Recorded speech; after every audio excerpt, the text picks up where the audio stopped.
to his daughter, Lightning, to Static Shock, the Storm, and her son with the Black Panther, Azari, to Ultimate Spider-Man, Miles Morales, to Black Falcon, to Bishop, to Spectrum Monica Rambeau, and her daughter Blacklight. All of these black superheroes have some power over electricity, or electromagnetic radiation. Let us not forget Jamie Foxx's portrayal of the Spider-Man villain, Electro, or even some lesser-known characters like Thunderfall, Soul Power, and Juice. All have power over electricity also. In the comic book world, black characters with power over electricity has become so commonplace that it is almost a stereotype. In fact, in the 5th issue of the comic book, Irredeemable, a black superhero named Volt apprehends a kidnapper, and then sarcastically says, "Surprise, I'm a black superhero with electrical powers." However, since the vast majority of the aforementioned, most popular black superhero characters were created by white men, we have to ask the question, why do these comic book creators portray so many black characters as superhuman, having control of the energies and forces of nature, such as electricity, lightning, and electromagnetism? One explanation for the reason why there are so many black superhumans with electrokinesis in the comic books is because there is an idea that black people are inherently closer to understanding and controlling the forces of nature, and electricity, or lightning, is seen as one of the most powerful forces of nature. So creating a black character with electricity powers is just an extension of an already preconceived notion. However, another explanation for the reason why so many black superheroes are created with powers over electricity is because perhaps it is symbolic for the power of the melanin in the skins of black people. Melanin is a carbon-based molecule that is the cause of the pigment color of skin, eyes and hair. Darker-skinned people have higher amounts of melanin. Organic electronics is a branch of electronics that deals with conductive carbon-based molecules. This is opposed to traditional electronics, which rely on inorganic conductors such as copper or silicon. Electrically conductive polymers are mostly derivatives of the simplest melanin, called polyacetylene black. Technically, all melanin is derived from polyacetylene. In melanin, both electrons and ions play important roles.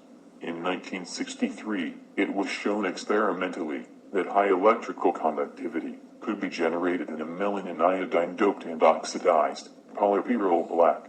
A paper published in the 1972 Journal of Science proposed a model for electronic conduction in melanin. Structurally and electronically, melanin serves as a rich source of conductive polymers, composed of polyacetylene black, polypyrrole black, and polyaniline black, and their mixed copolymers. In 1973, a highly conductive electrical device made with dopamelanin emitted a flash of light, electroluminescence, when it was switched on. In the year 2000, the Nobel Prize in Chemistry was awarded to 3 scientists for their discovery and development of electrically conductive melanin. The application of the electrically conductive property of melanin is being used in the field of bioelectronic devices, such as medical sensors and tissue stimulation treatments. A study published in the National Academy of Sciences points to a new way of interfacing conventional electronics to biological systems, using a combination of ion and electron, conducting biomaterials such as melanin. Melanin is able to talk to both electronic and ionic control circuitry. Organic conductors and semiconductors like melanin are widely viewed as having enormous potential in the area of medical sensors and bioelectronic devices for stimulating or repairing the signal-carrying pathways in tissues, such as muscle or brain. So while fictional black superheroes with powers over electricity is common, the reality is that the melanin in the skin of black people is electrically conductive. In this case, the truth is stranger than fiction, and will shock you. So there you have it. We have our little cartoon character Jake putting it down, letting us know a little bit about melanin and how it works. You know, it's a huge blessing from the Most High Yahweh that He has bestowed upon us, and we should not take that lightly or take it for granted. Now, I'm going to let you know this. Esau and his scientists actually have these huge melanin conferences where they get together and they don't, only thing they discuss is melanin. That's it. That's all they study. That's all they talk about at these conferences. And guess who does not get invited? Yep, black folks. It's only a white folk only event. They don't want us in there. They don't want us knowing about all the, the secret properties of melanin. They try to keep us in the dark as much as they can about melanin because it is a building block to life structure here on the earth plane and everywhere else. It's such an important element. I can't even emphasize that enough, and we're going to really get into it later. But right now, I'm just trying to build the basis for everything. Okay, so let's move on and know how the earth plane is working with us and our bodies at the same time, because we're all working together in this thing. So let's get into this next little clip. And this is a clip of the North Pole. And on the North Pole, you have a huge opening, a huge vortex opening on the North Pole. And you can see this energy flowing through there. This is constant, and it flows in a clockwise motion. You see me speak about this in some other videos, but it's important here to get this basis down. And this is what it would look like. This is the energy field that circles around the earth plane. It's really a plane, but we won't get into that here. And it's the same as the body. You see this? Let me pause this for a second. These are called torus energy fields, and there's two of them here. You got the big one and you got the smaller one in here. But the way that the energy flows around the earth plane is the same way it flows through our body. And this is, what's creating this ringing in your ears, because what you're doing is you're sensing the frequency increase, and the way that the energy is vibrating, it's increasing, more fluctuations in a short amount of time, making that humming sound. And it's actually coming from your pineal gland. There's microcrystals in your pineal gland that are oscillating and vibrating.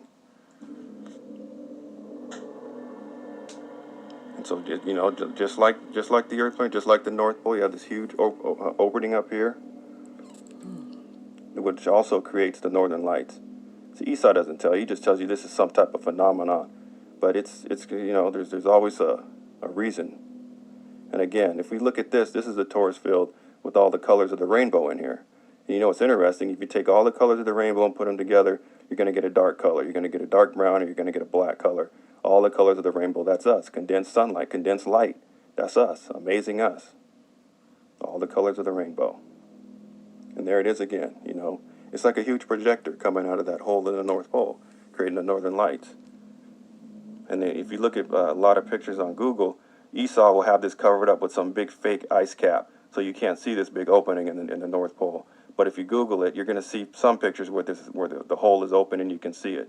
But he tries to keep this information hidden, but we're going to expose Esau's playbook.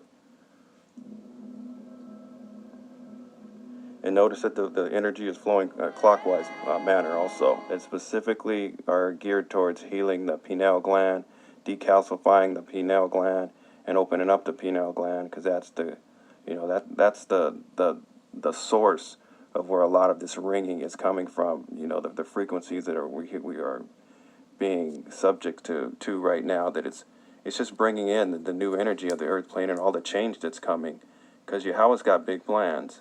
He doesn't always let us know everything, but we got to understand he's working on the back end to move everything along and to bring all the new energies and new frequencies and new just new ways of thinking into the earth plane, and washing away all of this old oppression, all of this sadness and trauma.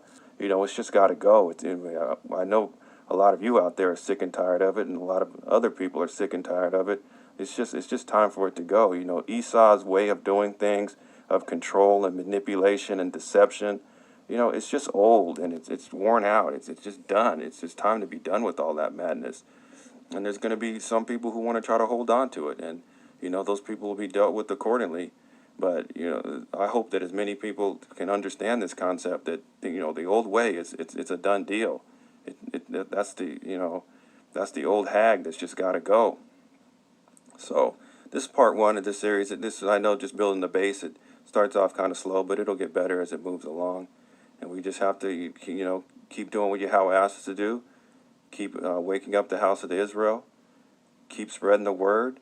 And we really have to love each other, because nobody else is going to do it. And loving each other also comes into help healing it, healing the trauma of the past. Because we're not going to get that from any of the other nations. They're going to keep hating on us to the end. So, in terms of loving each other, that's why it's so important, because we're not going to get any love from any other nations, and then we're not going to be able to do any healing from the other nations, and we're not going to get any healing from them. So it's up to us to heal ourselves too. And so that's why we got to keep spreading the word, waking up the family, and let Howie do the rest. Let the chips fall where they may. And I Most hope High that we wake only. up as many people as we can, because when you think about it like this, Israel, is every time you help lead somebody back to Yahweh, you get credit for that. That goes in your good works basket. That's Yahweh's taking note. He sees everything. When he knows you're trying to get people back to him, you get credit for that. But you don't get any credit if somebody gets destroyed. If somebody Okay, Israel. So we have to work on our frequency with the Most High and get ourselves together. I know I do. I'm fighting Esau left and right. But you know what? No weapon formed against me shall prosper, ever. All praises to the Most High. Salam.